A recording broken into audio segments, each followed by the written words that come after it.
Exercise 34. It's a rational expression. The equation above is true for all x different than 1 and 3, where m and n are positive constants. What is the value of m times n?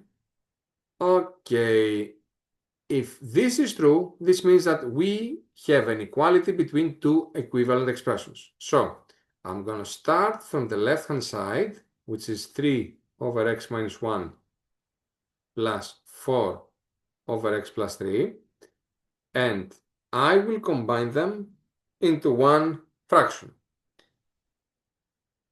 I'm going to use caps. This is x plus 3, this is x minus 1.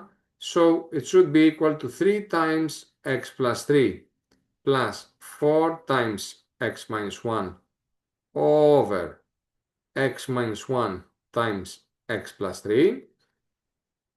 Some careful operations here. 3x plus 9 plus 4x minus 4 over x minus 1 x plus 3, which is 7x plus 5 over x minus 1 times x plus 3.